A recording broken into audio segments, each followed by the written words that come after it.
اعوذ باللہ من الشیطان الرجیم بسم اللہ الرحمن الرحیم رب اشرح لی صدری ویسر لی امری واحلل عقدۃ من لسانی یفقہوا قولی واجعل لی وزیرا من اہلی ربی زدنی علما ربی زدنی علما ربی زدنی علما آمین۔ بسم اللہ الرحمن الرحیم، سورہ توبہ آیت نمبر 81 سے آج ہم پڑھیں گے۔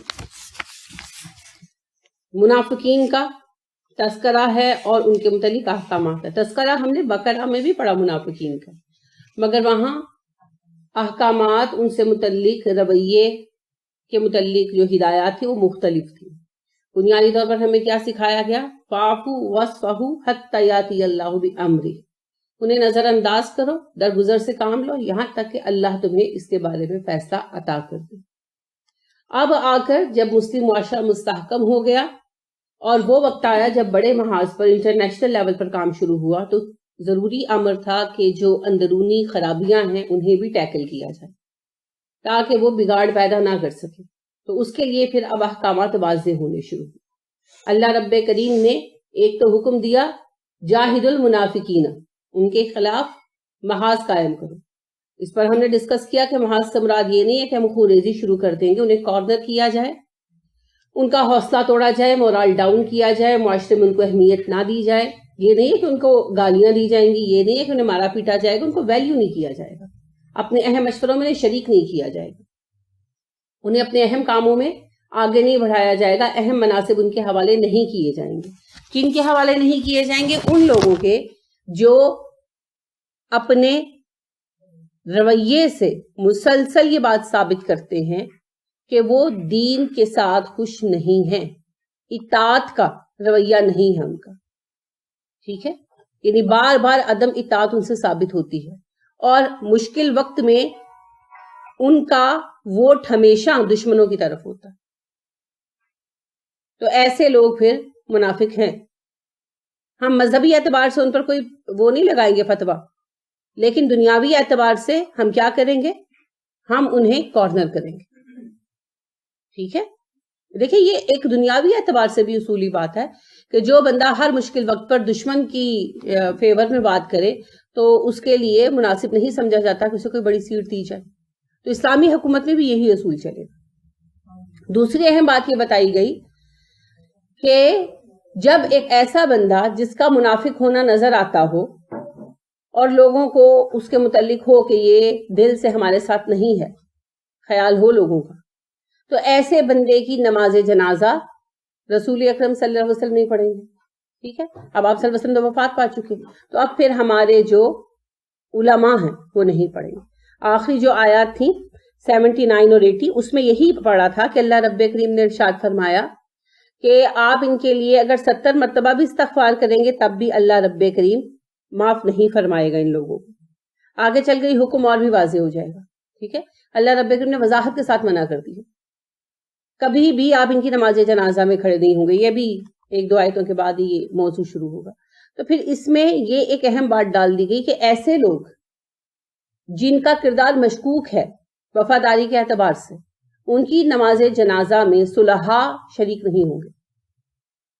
نامچین علماء، اہم افراد، متقی افراد، جن سے آپ کو پتہ ہے نا ایسا ایک گروہ ہوتا ہے علماء کا، نیک افراد کا، کہ لوگ پسند کرتے ہیں کہ ان کے بچوں کے نام وہ رکھیں، ان کی نماز جنازہ وہ پڑھائیں، کوشش کرتے ہیں نا لوگ، اس سے انہیں خوشی ہوتی ہے۔ جیسا کہ عبداللہ بن ابی جب مرا، یہ آیت نمبر 80 کے حوالے سے میں نے آپ سے پہلے بھی عرض کیا کہ عبداللہ بن ابی سلول جب مرا تو ان کے بیٹے عبداللہ جو صحیح العقیدہ مسلمان تھے، انہوں نے آپ صلی اللہ علیہ وسلم سے درخواست کی کہ آپ میرے باپ کی نماز جنازہ پڑھا دیں، اس طرح ہو سکتا ہے اس کی مغفرت ہو جائے، کیونکہ ان کو پتا تھا منافق ہے، سب کو پتا تھا۔ آپ صلی اللہ علیہ وسلم نے انہیں کہا کہ ٹھیک ہے، سب نے روکا، اکابر صحابہ میں سے سبھی نے تقریباً منع کیا، خاص طور پر عمر رضی اللہ عنہ، وہ آخر وقت تک آپ کو روکتے رہے، اور آپ صلی اللہ علیہ وسلم سے انہوں نے کہا کہ اللہ نے کہا ہے کہ آپ 70 مرتبہ بھی توبہ کریں گے تو میں معاف نہیں کروں گا۔ آپ صلی اللہ علیہ وسلم مسکرائے، آپ نے کہا عمر میں 71 دفعہ توبہ کروں گا اس کے لیے۔ یعنی آپ صلی اللہ علیہ وسلم بھی جانتے تھے کہ یہ بات جو کہی گئی ہے یہ عرب محاورے کے تحت کہی گئی ہے، آپ کے کہنے کا مطلب یہ تھا کہ میں کوشش کروں گا جب تک اللہ واضح طور پر منع نہ کر دے۔ وجوہات 2 تھیں، ایک تو آپ صلی اللہ علیہ وسلم کی فطری نرمی، محبت، رحمت، اور دوسرا سبب یہ کہ کسی کے دل میں یہ بات نہ آئے کہ مجھے انہوں نے ویلیو نہیں کیا۔ عبداللہ بن ابی سلول تو منافق تھا نا، لیکن ان کے بیٹے عبداللہ تو صحیح العقیدہ مسلمان تھے. اب چونکہ ابھی اللہ کی طرف سے کلیئر مناہی کا حکم نہیں آیا تھا، تو پھر دل میں آپ صلی اللہ علیہ وسلم سے ایک رنج آ سکتا تھا، اور آپ یہ پسند نہیں کرتے تھے، اس لیے آپ صلی اللہ علیہ وسلم نے اس کی نماز جنازہ پڑھائی. اس کے بعد پھر واضح حکم آ گیا. ٹھیک ہے.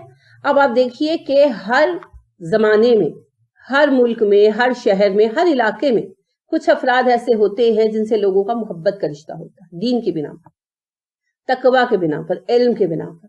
لوگ چاہتے ہیں کہ وہ نماز جنازہ پڑھا دے، وہ دعائے خیر کروا دے، بچہ پیدا ہوا ہے تو نام رکھ دے، شادی ہو رہی ہے تو نکاح کروا دے. چاہتے ہیں نا لوگ برکت کے لیے، رحمت کے لیے.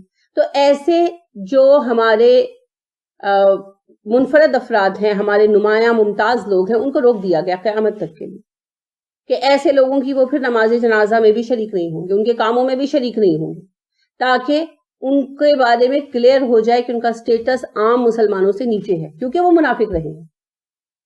تو اس طرح سے پھر مورال ڈاؤن ہو، حوصلہ افزائی نہ ہو اس فتنے کی. جو معاشرے میں اعلیٰ مقام چاہتا ہے کہ مسلمان اس کے لیے دعا گو رہیں، چاہتا ہے کہ نیک افراد اس کے لیے دعائیں کرتے رہیں، اس کے ساتھ اس کے دکھ سکھ میں شریک ہوتے رہیں. امت کا بہترین جو گروہ ہے، دیکھیں جو صالح گروہ ہے وہ صرف نیک نہیں ہے، وہ بہترین گروہ بھی ہے نا. تو وہ جو بہترین گروہ ہے امت کا، کریم ہے امت کی، وہ اس کے دکھ سکھ میں اس کے ساتھ شامل ہو، اسے اپنا ساتھی، اپنا بھائی، اپنا دوست مانے. تو ضروری ہے کہ وہ دل سے امت کے ساتھ. ٹھیک ہے. یہ حل بتائے گا منافق.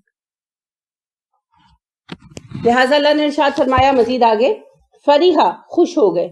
فعل ہے سے ہے، فرحت کا لفظ اردو میں استعمال کرتے ہیں، نام بھی رکھتے ہیں، فرح بھی نام رکھتے ہیں. فریحا وہ خوش ہوا، سنگولر کا صیغہ ہے ماضی کا. المخلفون خے لام فے سے ہے، پیچھے چھوڑے جانے والے. بمقعدہم اپنے بیٹھ رہنے پر، بھی ساتھ، مقعدی بیٹھنا، ہم ان کا، مقعدو ہم تھا، بھی نے سے مقعدہم کر دیا، اپنے پیچھے بیٹھ رہنے پر. قاف عین دال سے ہے، قعد ہوتا ہے بیٹھنا، اسی لیے نماز کے بعد جب ہم اتحیات میں بیٹھتے ہیں اسے قعدہ کہتے ہیں. تو بمقعدہم بیٹھے رہنے پر، خلافہ پیچھے، بعد. خلاف کا لفظ اردو میں عام استعمال کرتے ہیں ہم، اس نے اس کے خلاف کیا، وہ اس کے خلاف گیا، تم نے بات کی خلاف ورزی کی، وغیرہ وغیرہ، اسی معنی میں ہے. پیچھے رہنا بعد میں. رسول اللہ صلی اللہ علیہ وسلم کے. وَكَرِهُ اور انہوں نے ناپسند کیا، جمع کا صیغہ ہے، ماضی کا، غائب مذکر. کاف رے سے ہے، ناپسند کرنا. مکروہ کا لفظ اردو میں ہے، کراہت کا لفظ عام ہے، انہی معنوں میں ہے جن میں عربی میں ہے ناپسندیدگی. وَكَرِهُ انہوں نے ناپسند کیا، ان کے یجاہدو وہ جہاد کرتے. یجاہدونا تھا، ان نے نون کو گرا دیا اور یجاہدو کر دیا. بی اموالہم اپنے مالوں کے ساتھ، اموالہم تھا، اموالہم کر دیا بے نے سے. بی اموالہم اپنے مالوں کے ساتھ، وانفسہم اپنے نفسوں کے ساتھ، فی سبیل اللہ اللہ کے راستے میں. یہ فی نے اس کو زیر دی، سبیل کو، اللہ کو. فی سبیل اللہ اللہ کے راستے میں. وقالو اور انہوں نے کہا، لا نا تنفرو تم نکلو، نون فیرے نفرہ پہلے بھی لفظ پڑھ چکے ہیں، انفرو. لا تنفرو نہ نکلو، فی الحری گرمی میں، ہر گرمی کو کہتے ہیں نا، گرمی میں حرارت کا لفظ اردو میں آپ استعمال کرتے ہیں.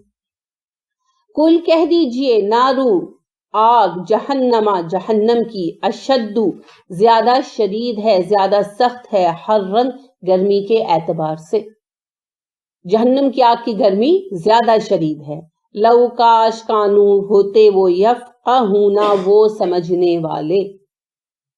یفقہون اسم ہے کہ فعل؟ جلدی فعل ہے، مضارع ہے، جمع مذکر غائب. وہ سمجھتے. لو کانو یفقہون کاش وہ اس بات کو سمجھتے. بڑے خوش ہوئے آپ صلی اللہ علیہ وآلہ وسلم سے بہانے لگا کر پیچھے رہ جانے والے.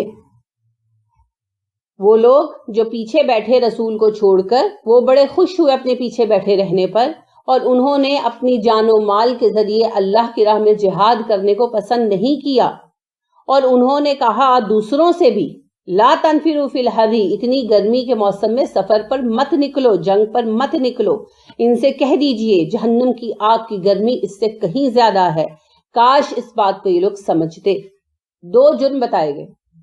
پہلا جرم یہ خود پیچھے رہے، بہانے لگا کر، پڑھ چکے ہیں آپ، طرح طرح کے بہانے لگائے، آپ بہانے لگا کر پیچھے رہے، اور جب آپ صلی اللہ علیہ وسلم نے اپنی فطری نرمی کے تحت ان کے بہانے قبول کر لیے، چپ کر گئے، خاموشی اختیار کر لی، تو اس خاموشی کے جواب میں پیچھے رہنے پر یہ خوش ہوئے، اور ایک دوسرے کے ساتھ انہوں نے یہ ڈسکشنز بھی کی کہ ہم نے بچا لیا، ہمارا بہانہ چل گیا، ہم نے انہیں دھوکے میں ڈال دیا۔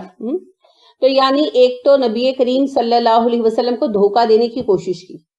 آپ صلی اللہ علیہ وسلم انتہائی ذہین انسان تھے، لہذا جانتے تھے کہ جھوٹ بول رہے ہیں۔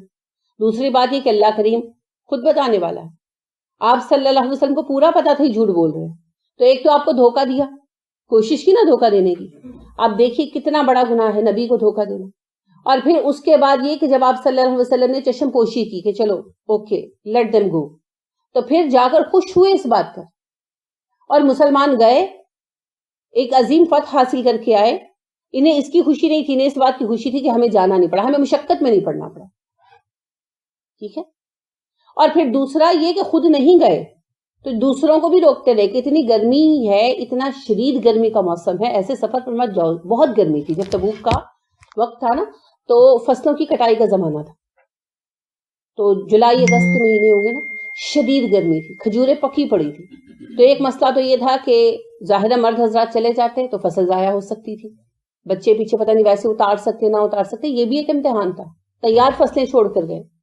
اور دوسرا گرمی بہت شدید تھی۔ عمر فاروق رضی اللہ عنہ کہتے ہیں کہ تبوک سے واپسی پر راستے میں پانی نہیں ملا کئی دن، تو اس قدر گرمی نے ہم پر شدت پکڑی کہ کچھ اونٹ ذبح کیے گئے، اور ان اونٹوں کے میدے میں نا تھیلا سا ہوتا ہے، اس میں وہ پانی ذخیرہ کرتا ہے، تو اونٹ ذبح کیے گئے، اس کے میدے سے وہ تھیلے نکال کر اس کا پانی نکال کر لوگوں نے پیاس بجھائی کہ اس حد تک مرنے کے قریب تھے۔ آپ خود سوچیں کہ اسٹمک کے اندر کس قدر اسمیل ہوتی ہے، ہم جب پخانہ کرتے پیشاب کرتے کتنی اسمیل آتی ہے، تو جانور کے جو ہے میدے میں کس قدر اسمیل ہوگی۔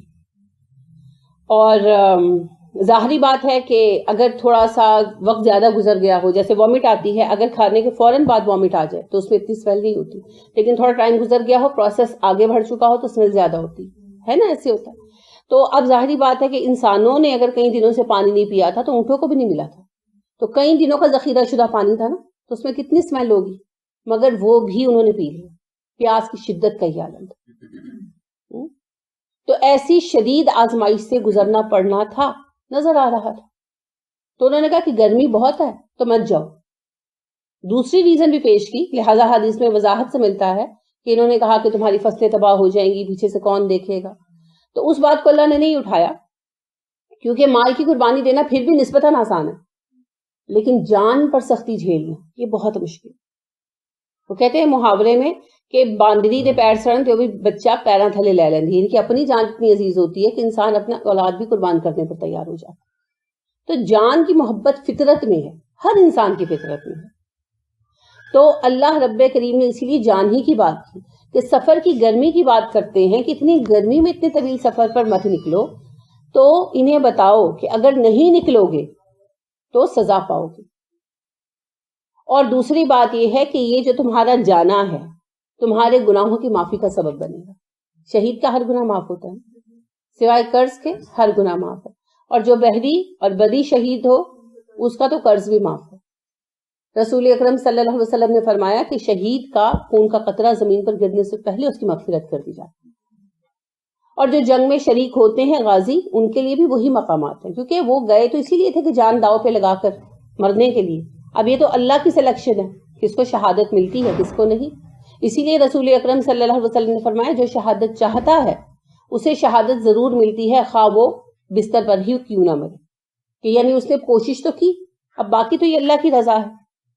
جیسے حضرت خالد بن ولید رضی اللہ عنہ کو شہادت نصیب نہیں ہوئی، جیسے خالد بن ولید رضی اللہ عنہ ساری زندگی جنگوں میں شریک ہوتے رہے اور محاذ کے شدید ترین حصوں میں گئے تاکہ اللہ کی راہ میں شہادت پا سکے، مگر اللہ کا حکم نہیں تھا، لہٰذا انہیں موت نصیب نہیں ہوئی میدان جنگ میں، لیکن ان کا مقام اب اللہ کے نزدیک انشاءاللہ شہید کا ہی ہوگا۔ یہی بات رسول اکرم صلی اللہ علیہ وسلم نے کہی کہ اگر کوئی اللہ کی راہ میں شہادت کی تمنا رکھتا ہے تو اللہ اسے ضرور شہادت کا اجر عطا کریں گے، خواہ وہ بستر پر ہی کیوں نہ مرے، کیونکہ وہی بات ہے، یہ تو اللہ کی تقسیم ہے، اللہ ہی کو پتہ ہے اس میں کیا کیا مصلحتیں ہیں، کیا کیا اللہ کے احکامات ہیں۔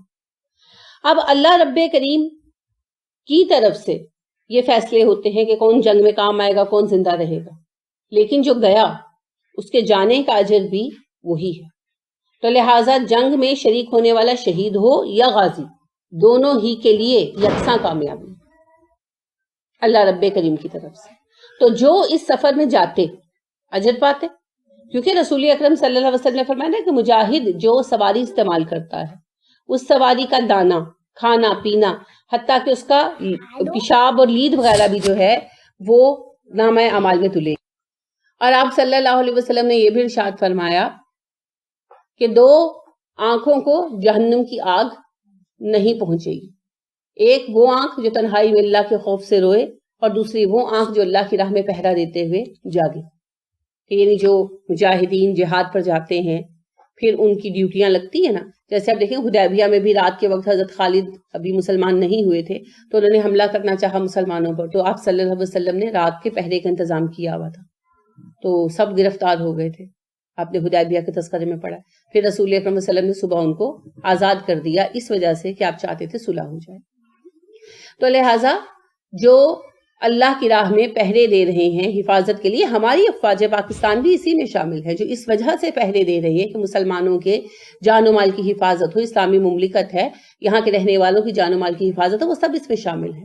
پھر آپ صلی اللہ علیہ وسلم نے فرمایا جو پیر اللہ کی راہ میں غبار آلود ہوا اسے جہنم کی آگ نہیں چھوئے گی۔ تو اب یہ تو ہو نہیں سکتا کہ پیر کو نہ چھوئے تو ٹانگ کو چھوئے، مطلب یہ ہے کہ جو اللہ کی راہ میں جہاد کرتا ہے، تکلیف اٹھاتا ہے، سفر کرتا ہے، اسے جہنم سے آزاد کر دیا جائے۔ ایک وہ جو اللہ کی راہ میں پہرا دینے کے لیے جاگے، اور دوسرا وہ جو اللہ کی راہ میں جہاد کے لیے سفر کرے، ٹھیک ہے؟ تو اس کا پاؤں غبار آلود ہو، مطلب یہ کہ سفر کرے، سفر سے گرد اڑتی ہے نا، غبار پڑتا ہے، تو اس کا معنی یہ ہے کہ جو بھی جنگ میں شریک ہوا وہ انشاءاللہ جہنم سے آزاد کر دیا جائے گا۔ اور جہاد اللہ کی راہ میں جان و مال سے جنگ میں شریک ہونا یہ بڑے گناہوں کی معافی کا ذریعہ ہے۔ لہٰذا عمر فاروق رضی اللہ عنہ والا قصہ یاد ہے نا، کہ جب عمر فاروق رضی اللہ عنہ سے ملنے کے لیے سہیل بن عمر آئے اور ان کے ساتھ ایک اور صاحب بھی تھے، تو آ کر آپ رضی اللہ عنہ کے پاس بیٹھے، عمر فاروق خلیفہ تھے اس وقت میں، تو ایک دائیں بیٹھے ایک بائیں بیٹھے، تو تھوڑی تھوڑی دیر بعد کوئی نہ کوئی ملنے آتا رہا، اور یہ زیادہ تر انصار تھے اور وہ عام لوگ تھے، یہ سردار تھے اپنی قوم کے۔ تو عمر فاروق رضی اللہ عنہ کو کہتے کہ پیچھے ہٹے، ان کے لیے جگہ بنائیں، یہاں تک کہ ہوتے ہوتے وہ خیمے کے دروازے کے پاس پہنچ گئے۔ اس بات پر ان کو برا لگا تو باہر نکل آئے، باہر آ کر آپس میں بات کرنے لگے۔ تو ابن حشام جو ساتھ تھے انہوں نے کہا کہ دیکھا سہیل کیا کیا عمر نے ہمارے ساتھ۔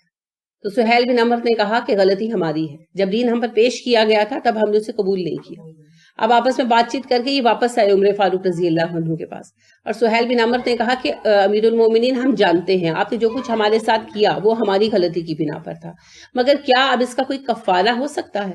عمر فاروق رضی اللہ عنہ نے زبان سے کچھ نہیں کہا، ہاتھ سے سرحد روم کی طرف اشارہ کیا، یعنی جاؤ اب جہاد میں حصہ، اس سے تمہارے مرتبے بڑھ سکتے۔ تو آپ دیکھیے کہ السابقون الاولون کے بعد کس کا گروہ آتا ہے؟ بدر والوں کا، جو بدر میں شریک ہوئے۔ بدر کے بعد احد والوں کا، احد کے بعد خندق والوں کا، یعنی یہ درجات اس طرح ہیں۔ خندق کے بعد بیعت رضوان، حدیبیہ والے، پھر فتح مکہ والے۔ اچھا وظائف بھی اسی طرح رکھے گئے تھے، سابقون الاولون کے وظائف زیادہ تھے، جو انصار و مہاجرین پہلے مسلمان ہوئے، پھر بدر میں شریک ہونے والوں کے وظائف تھے، پھر اس سے کم وظائف تھے احد والوں کے، پھر اس کے بعد خندق والوں کے، پھر بیعت رضوان والوں کے، پھر اس کے بعد فتح مکہ والوں کے۔ تو اس طرح اللہ رب کریم نے دنیا میں بھی کیٹیگرائز کیا، آخرت میں بھی کیٹیگرائز کریں گے۔ جیسے بدر والوں کو خوشخبری ملی کہ جو بدر میں شریک ہوا وہ جنتی ہے، اس کو اب اس کا کوئی گناہ جہنمی نہیں بنا سکتا. اسی لیے حضرت مستے کو جب ان کی والدہ نے کوسا تھا نا تو عائشہ صدیقہ رضی اللہ تعالیٰ عنہ نے کہا کہ آپ کا بیٹا بدری صحابی ہے اور آپ اس کو کوس رہی ہیں، کیونکہ ان کا کوئی گناہ انہیں جہنمی نہیں بنا سکتا تھا. پھر اللہ نے اس کا دستہ کیا نکالا؟ حد جاری ہوئی، دنیا کا معاملہ دنیا میں نمٹ گیا. احد والوں کے لیے بھی یہی مقام ہے، تبوک والوں کے لیے بھی یہی. اللہ رب کریم خود تبوک والوں کی تعریفیں کر رہے ہیں. یہ تبوک والوں کی تعریفیں تو چل رہی ہے. دیکھیے تعریف کے دو طریقے ہوتے ہیں، ایک ڈائریکٹ تعریف کرنا اور دوسرا اس کام کے نہ کرنے والوں پر اعتراضات کرنا. اللہ مسلسل اعتراضات کر رہے ہیں کہ جو تبوک میں نہیں گئے وہ اس طرح ہیں، اس طرح ہیں، اس طرح ہیں. اس کا مطلب ہے جو تبوک میں گئے ان کے درجات بہت اعلیٰ ہیں. اور یہ ایک دو لوگ نہیں تھے، یہ 30,000 افراد تھے. 30,000 کا لشکر گیا تھا. رسول اکرم صلی اللہ علیہ وسلم کی زندگی میں جانے والا یہ سب سے بڑا لشکر تھا. ٹھیک ہے. اچھا جی، تو اللہ رب کریم نے کہا یہ جو تم سے کہتے ہیں، دوسرے مسلمانوں کا مورال ڈاؤن کرنے کے لیے کہتے ہیں کہ گرمی بہت ہے، سفر پر مت نکلو، تو یہ بھول گئے ہیں کہ جہنم کی گرمی کتنی شدید ہے اور جہنم کی گرمی سے بچانے کے لیے یہ مشقت سہنا ہوگی. لو کانوا یفقہون، کاش وہ اس بات کو سمجھتے. کس بات کو سمجھتے؟ کہ جہنم کی گرمی زیادہ شدید ہے یا پھر دنیا کے سفر کی گرمی. فَلْيَضْحَكُوا، پس چاہیے کہ ہنسیں قلیلاً تھوڑا، وَلْيَبْكُوا اور روئیں کثیراً بہت زیادہ. زواد ہے کاف، زاہی کا ہنسنا ہوتا ہے، اور بے کاف یہ بکا. آہو بکا کا لفظ اردو میں بھی پڑھتے ہیں نا، اردو میں بس ہم الف سے لکھتے ہیں، عربی میں یہ کے ساتھ ہوتا ہے، یہ کے اوپر کھڑا زبر ہوتا ہے، بکا رونا. فَلْيَضْحَكُوا قَلِيلًا وَلْيَبْكُوا كَثِيرًا، انہیں چاہیے کہ ہنسیں کم اور روئیں زیادہ. کیوں؟ کام برے کیے ہیں نا، برے کام کیے ہیں، انہیں آج سے رونا چاہیے، انہیں جہنم ملنے والا ہے.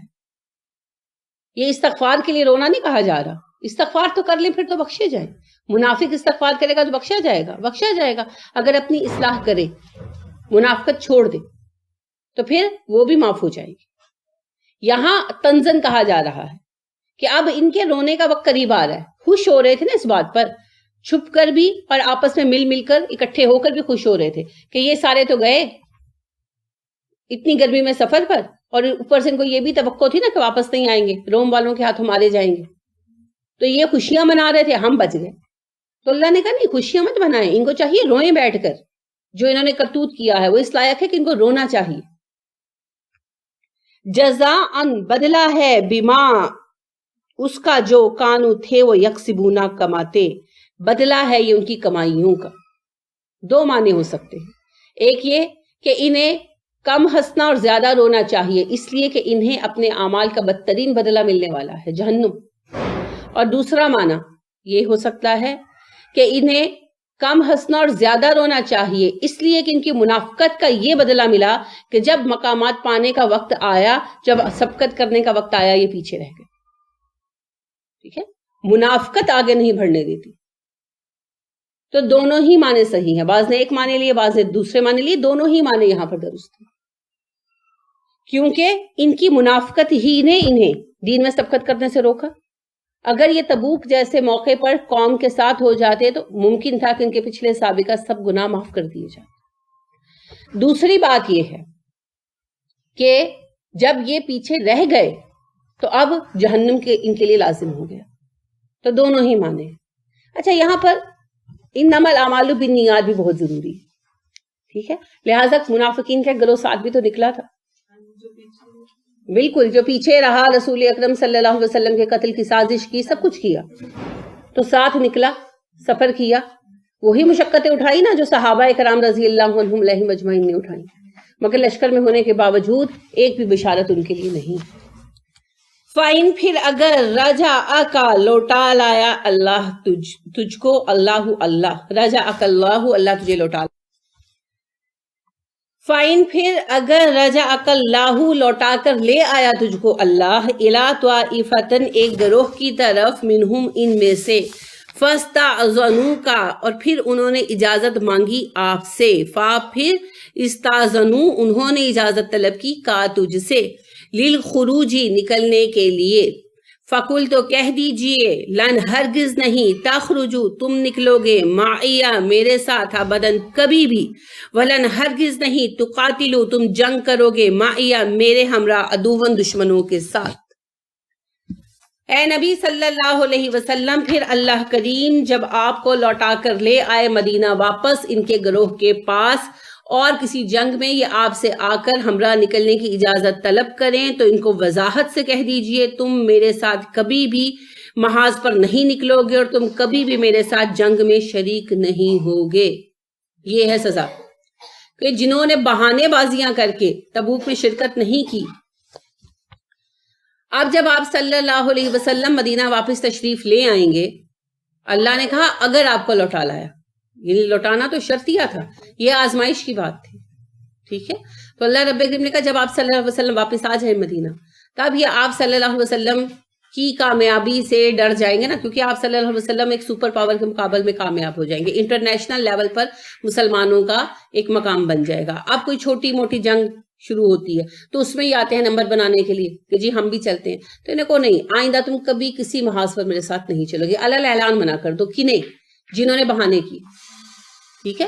تو لہٰذا ایک اور اصول، پہلا اصول ہم نے سمجھا انہیں کارنر کرو، دوسرا اصول کہ جب ان میں سے کوئی مرے تو اس کی نماز جنازہ میں مسلمان امت کا سوال عنصر جو ہے وہ شریک نہیں ہو، تاکہ پتہ چلے کہ ان کی اہمیت وہ نہیں ہے جو عام مسلمان کی ہے۔ دیکھیں نا رسول اکرم صلی اللہ علیہ وسلم کس طرح مسلمانوں کو اہمیت دیتے تھے کہ ایک خاتون جو حبشی تھی مثلاً مسجد نبوی میں جھاڑو لگاتی تھی، اکثر اس کی صفائی وغیرہ کیا کرتی تھی، کوئی بھی عام سی عورت تھی، نام تک نہیں ان کا آیا حدیث پہ، اتنی عام سی عورت تھی، تو وہ وفات پا گئی۔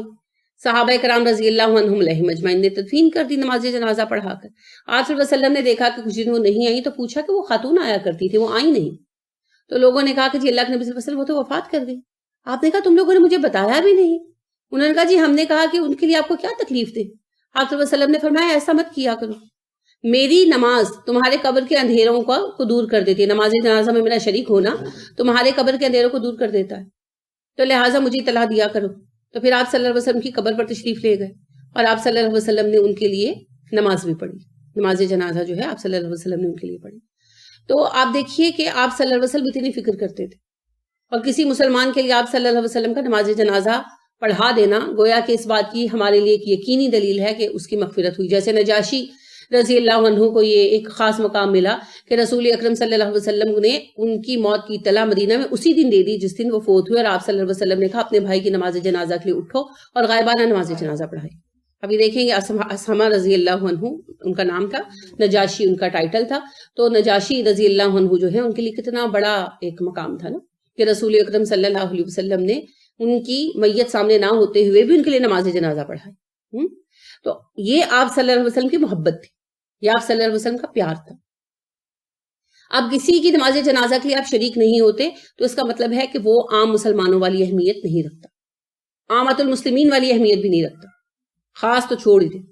اب یہاں تیسرا اصول آ گیا کہ جب ان کی منافقت کھل کر سامنے آ جائے تو آئندہ انہیں محاذ پر ساتھ لے کر مت چلو، صاف منع کر دو، جنگ کے دوران تمہاری خدمات نہیں چاہیے۔ کیوں منع کرو؟ دو ریزنز ہیں، ایک ان لوگوں سے خطرہ لگا رہے گا، مستقل خطرہ لگا رہے گا، کیا پتہ بغاوت کر دیں، کیا پتہ کوئی نہ کوئی شر پھیلا دیں، کوئی ایسا کام کریں جس کی وجہ سے فوج کی سلامتی خطرے میں پڑ جائے، راز لیک کر کچھ بھی کر سکتے ہیں۔ اور دوسری بات یہ کہ ان لوگوں کو مزید جو ہے ان کی کم حیثیتی جو ہے واضح کی جائے کہ نہ یہ ہمارے ساتھ محاذ پر شریک ہوں گے، نہ اس لائق ہیں کہ ہمارے شانہ بشانہ کھڑے ہوں، اور جنگ میں جانے سے کچھ مالی فوائد بھی ملتے ہیں نا، وہ بھی ان کے لیے نہیں۔ تو یعنی ان کے لیے مسلم امہ کے کسی اہم کام میں کوئی مقام، کوئی جگہ موجود نہیں ہے، وہ اس لائق نہیں ہے کہ کسی اہم کام میں ان کو شامل کیا جائے، ٹھیک ہے۔ ظاہری بات ہے جنگ ایک اہم کام ہے، قومی سلامتی کا معاملہ ہے، تو ایسے بندوں کو پھر اس میں شامل نہیں کیا جائے گا۔ یہاں ایک اصول اور بھی ہوا، اگر باپ غدار ہے تو بیٹا ضروری نہیں غدار ہو، لہٰذا عبداللہ بن ابی سلول کے لیے یہ احکامات ہیں مگر اس کے بیٹے عبداللہ رضی اللہ عنہ کے لیے نہیں۔ تو ہر کسی کا اپنا ذاتی رویہ اس کا مقام طے کرے گا، باپ دادا کے رویے سے کوئی فرق نہیں پڑتا۔ انکم بلا شک و شبہ تم سب رضیتم راضی ہو گئے تم بالقعودی بیٹھ رہنے پر اولا مرتن پہلی مرتبہ میں فقدو پس بیٹھے رہو مع الخالفین پیچھے رہنے والوں کے ساتھ. ان سے کہہ دیجئے بے شک تم وہی لوگ تو ہو جو پچھلی مرتبہ اس بات پر راضی ہو گئے تھے کہ پیچھے بیٹھے رہو, خوش تھے اس بات پر, لہٰذا ہمیشہ پیچھے ہی بیٹھے رہنے والوں میں رہو. جب اسلام کو پہلی مرتبہ بڑا خطرہ پیش آیا, تبوک سے بڑا خطرہ کبھی پیش نہیں آیا. 2 وقت تھے جو انتہائی مشکل تھے. ایک بدر, جب پہلی مرتبہ مسلمانوں کو اپنی طاقت ثابت کرنا تھی, اور اس کے بعد تبوک, کیونکہ تبوک میں ایک بڑی قوت کے سامنے مسلمان پہلی مرتبہ جا رہے تھے. تو جب ایسے خطرناک وقت میں تم ساتھ کھڑے نہیں ہوئے, اب ہم اپنے باقی معاملے بھی خود سمیٹ لیں گے, ہمیں تمہاری ضرورت نہیں ہے, اب تم بیٹھے رہو. تمہیں بہت شوق ہے گھر میں بیٹھنے کا, بیٹھے رہو. صرف وہ بندہ اس سے مستثنا ہو سکتا ہے جو اپنا رویہ بدل دے, یعنی منافقت سے توبہ کرے, اپنی اصلاح کر لے. اگر اس کا رویہ تھرو آؤٹ صحیح ہو جائے گا تو پھر ہم اسے اپنے ساتھ لے کر چلیں گے. بنیادی بات یہ ہے کہ وہ مسلمانوں کی جماعت کے شانہ بشانہ چلنے کے لائق نہیں ہے. ٹھیک ہے, یہ آپ کو پتا فوج کا بھی اصول ہے. اگر کوئی محاذ پر سے بھاگ جائے, یا محاذ نہ بھی اور ڈیوٹی لگی ہو, وہ وہاں سے بھاگ جائے, تو اس کو پھر کیا کیا جاتا ہے؟ کورٹ مارشل کر کے فوج سے نکال دیتے. تم اس لائق ہی نہیں ہو. پھر لاکھ وہ معافیاں مانگے, وہ ہاتھ جوڑے, وہ پاؤں پڑے, میری ماں بیمار تھی اس کو ہارٹ اٹیک ہو گیا تھا, یہ وہ نہیں. آج تم چھوڑ کے جا سکتے ہو, کل بھی چھوڑ کے جا سکتے ہو, تو اسے کہتے بھگوڑا, اور کورٹ مارشل کر کے نکال دیتے, چاہے وہ کتنا ہی لائق رہا ہو. تو یہی بات یہاں بھی بتائی جا رہی ہے کہ جب ایک مشکل وقت پر بہانے بنا کر بھاگ گئے, ریکروٹمنٹ کے وقت ہی آگے نہیں آئے, تو پھر آئندہ ایسے لوگوں کی ضرورت نہیں ہے, کیونکہ ان کا بھروسہ کیا, ان کا کوئی بھروسہ نہیں ہے. اور پھر ہمیں کیا پتا کہ جب یہ مسلسل قوم کے ساتھ غدار ہیں تو جنگ میں شامل ہونے کا مقصد آیا ساتھ دینا ہے یا کہ عین وقت پر غداری کرنا ہے. ایسی بہت ساری مثالیں ہیں. آپ کو پتا ہے نا کہ ٹیپو سلطان کے قصے کا یہی مین لائن تھی کہ جس وقت محاذ پر جنگ ہو رہی تھی تو کیا کیا تھا میر صادق اور میر جعفر نے؟ بگل بجا دیا تھا تنخواہوں کی وصولی کے لیے, اور فوجی تنخواہیں وصول کرنے چلے گئے, اور صرف گنے چنے افراد میدان جنگ میں لے گئے. ٹیپو سلطان مارے گئے, اور ظاہرہ سردار نہیں رہا تو جنگ بھی ختم ہو گئی. تو ایسی سازشیں بھی میدان جنگ کے اندر وقوع پذیر ہوتی ہیں. بہت کچھ ہو سکتا ہے. تو پھر ایسے عنصر کو ساتھ لے کر نہیں چلا جا سکتا. کیا پتا کس وقت کیا سازش کر دے. شروع میں جب یہ تبوک کا واقعہ شروع ہوا تو تب بھی اللہ نے کہا تو کچھ کو تو اللہ نے خود ہی بٹھا دیا تھا کہ انہوں نے شریک نہیں ہونا. بالکل, وہ جا کے سازشیں نہ کریں. اور آپ دیکھیں انہوں نے کتنی بڑی سازش کی. جب مسلمان فاتح واپس آئے تو انہوں نے فیصلہ کیا کہ راستے میں جب ہم اس گھاٹی سے گزریں گے جہاں سے ایک وقت میں ایک ہی اونٹ گزر سکتا ہے, تو رسول اکرم صلی اللہ علیہ وسلم کو خدا نہ خواستہ کھڈ میں پھینک دیں گے تاکہ آپ صلی اللہ علیہ وسلم مر جائیں معاذ اللہ, اور یہ جو ہے سارا معاملہ اسلام کی فتح اور کامیابی ختم ہو جائے. اگرچہ فرض کریں ایسا ہو بھی جاتا تو فرق نہ پڑتا, کیونکہ اللہ رب کریم نے یہ بات تو غزوہ احد میں سمجھا دی تھی کہ رسول اکرم صلی اللہ علیہ وسلم نے آخری کار وفات پانا ہے, تو دین کا کام تو چلتا رہے گا. لیکن ان لوگوں کی بدنیتی اور ان لوگوں کا ساتھ ہونا اور اس کا نقصان صاف ظاہر تھا نا. لہٰذا اللہ رب کریم نے رسول اکرم صلی اللہ علیہ وسلم کو آگاہ کیا, اور آپ صلی اللہ علیہ وسلم نے باقی ساروں کو وادی کے راستے سے بھیجا, خود تنہا اس راستے سے ہے, پھر بھی ان لوگوں نے آپ پر حملہ کیا. تو اس قدر یہ لوگ برے اور دھوکے باز تھے. تو ایسے لوگوں کو پھر ساتھ کیسے لیا جا سکتا ہے؟ اور اسلام میں بے شمار واقعات ہیں کہ یعنی اپنے لوگ اپنوں ہی کے ہاتھوں مارے, کیونکہ منافق کو پہچاننا بہت مشکل ہے.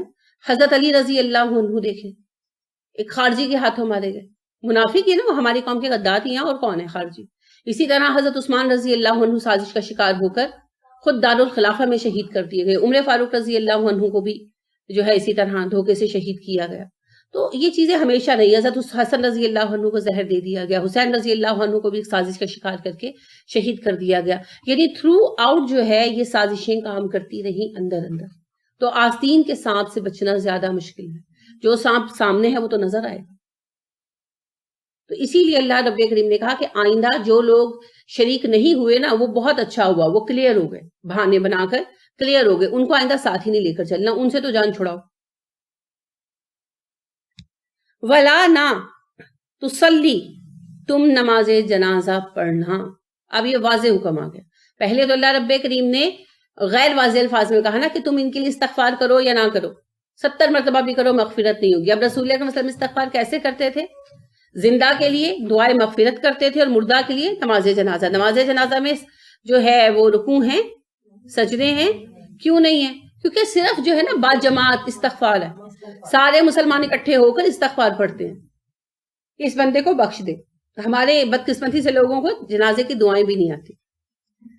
ہم لوگ اپنے بچوں کو پڑھاتے ہیں، لکھاتے ہیں، سب کچھ سکھاتے ہیں، لیکن اتنا نہیں سکھاتے کہ وہ 4 دعائیں ہم یاد کرا دیں تاکہ جب ہم مریں تو ہمارے بچے کھڑے ہو کر ہمارے لیے دعائیں استغفار کر سکیں.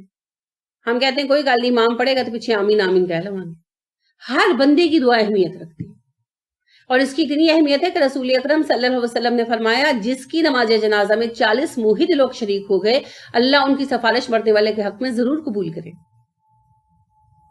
تو نماز جنازہ کی بڑی اہمیت ہے.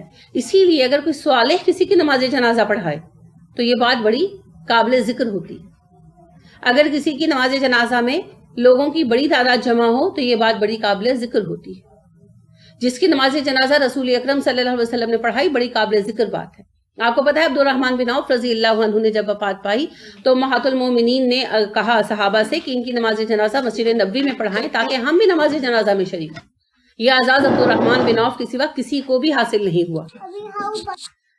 تو یہ ہے نماز جنازہ کی اہمیت. اور نیک افراد کی جو دعا ہے نماز جنازہ، جب نیک افراد کسی کی نماز جنازہ میں شریک ہو کر، اس کے لیے ہم یہ توقع رکھتے ہیں کہ اللہ اس کی مغفرت ضرور کرے. ٹھیک ہے. اب رسول اکرم صلی اللہ علیہ وسلم کو پہلے تو ڈھکے چھپے الفاظ میں کہا گیا، یعنی کہ غیر واضح الفاظ میں، کیونکہ استغفار نماز جنازہ کے لیے بھی آئے گا اور ویسے بھی استغفار کے لیے آئے گا. اب وضاحت سے کہہ دیا گیا. آپ صلی اللہ علیہ وسلم نے پہلی آیت کے آنے کے باوجود عبداللہ بن ابی کی نماز جنازہ پڑھا دی. یہ آپ صلی اللہ علیہ وسلم کی مروت بھی تھی، رحمت بھی تھی. آپ صلی اللہ علیہ وسلم کسی کو نہ نہیں کہا کرتے تھے عام طور پر. تو جب ان کے بیٹے عبداللہ نے آپ سے درخواست کی، انہوں نے آپ سے یہ بھی کہا کہ اللہ کے نبی صلی اللہ علیہ وسلم اپنا کرتا بطور کفن دے دیں، ہو سکتا ہے اس طرح میرے باپ کی مغفرت ہو جائے. آپ نے اس سے بھی منع نہیں کیا. تو بڑی اس پر بحث ہوتی ہے کہ عبداللہ بن ابی کو کرتا کیوں دیا. آپ صلی اللہ علیہ وسلم کی مروت، بہت ساری اس کی باتیں نکالی جاتی ہیں. یہ بھی نکالا جاتا ہے کہ جس وقت قیدی آئے تھے بدر کے تو عباس رضی اللہ عنہ کو کرتا کسی کا پورا نہیں آ رہا تھا. کپڑے وغیرہ جب چینج کروائے گئے کسی کا پورا نہیں آ رہا تھا تو عبداللہ بن ابی نے اپنا کرتا دیا. ان کی ہائٹ زیادہ تھی حضرت عباس رضی اللہ عنہ کی. تو رسول اکرم صلی اللہ علیہ وسلم نے اس بات کا بدلہ کرنے کے لیے کرتا اپنا دیا. یہ ساری جو ہے نا دور ازکار باتیں اور بیکار کی بحثیں ہیں. رسول اکرم صلی اللہ علیہ وسلم سے جو بھی کوئی طلب کرتا تھا کوئی چیز، آپ صلی اللہ علیہ وسلم انکار نہیں کرتے تھے. اور عبداللہ جو کہ صاحبزادے تھے عبداللہ بن ابی سلول کے، وہ صحیح العقیدہ مسلمان تھے اور ان کی آپ صلی اللہ علیہ وسلم سے محبت کا عالم یہ تھا کہ وہ آپ صلی اللہ علیہ وسلم کا جب یہ فق والا معاملہ ہوا تو وہ خود جو ہے ان کے قتل کے لیے تیار تھا عبداللہ بن ابی کی. اور آ کر عبداللہ جو تھے انہوں نے کہا کہ اللہ کے نبی صلی اللہ علیہ وسلم مجھے ہی حکم دیجئے گا اس شخص کو قتل کرنے کا. اور اسی طرح جب اس نے یہ بھی بات کہی تھی غزوہ بنی مستلق کے بھی موقع پر کہ جو عزت دار ہے وہ ذلیل کو نکال دے گا، تو عبداللہ جا کر مدینہ کے دروازے پر کھڑے ہو گئے اور اس کو شہر میں داخل نہیں ہونے دے رہے تھے. جب آپ صلی اللہ علیہ وسلم کو پتا چلا، آپ نے بلوایا اور پوچھا کہ ایسا کیوں کیا، تو کہنے لگے کہ اس لیے کہ میں گواہی دیتا ہوں اس بات کی کہ آپ عزت دار ہیں، وہ ذلیل ہے، تو میں اسے داخل نہیں ہونے دوں گا. تو پھر آپ صلی اللہ علیہ وسلم نے انہیں ایسا کرنے سے منع کیا.